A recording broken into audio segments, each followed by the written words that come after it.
Hello guys, today's for video, nandito ako sa tindahan ni Ate Amsel. Isa ito sa mga pinagkukunan namin ng mga pangangailangan sa pang-araw-araw. Pagtapos kami, wala kaming pera. Dito kami napunta. Ito pala si Ate Amsel. Ate Amsel, good morning po. Ito yung asawa ni Ate Amsel na si Kuya Rolando Pacheco.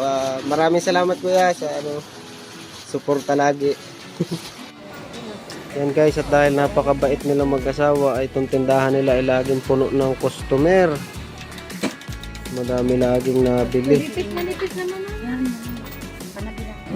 Papakita ko sa inyo yung maraming paninda nila guys. Ito guys sa loob, kung pinasok na talaga natin at medyo makapal din yung ating muka. Mangungutang na. Ito guys, hanggang sa loob meron siyang mga paninda. Yan. Madami siyang mga paninda dyan guys, hanggang dun sa loob. Dun sa loob na yun marami pa, pero wag na natin pasukin at medyo nakakahiya na. Ayun guys, yan si Ate Amsel namin. Ganon siya kabait. Ganon siya unawaing tao.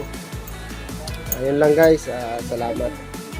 Yun guys, dahil unang sahod natin sa Facebook at nakaluwag-luwag ay nagpakwenta na tayo at magbabayad na tayo ng ating mga nakuha nung nakaraang buwan pa. Babayaran na natin at baka magastos pa kung saan-saan. Thank you Ate Amsel, Kuya Rolando Pacheco.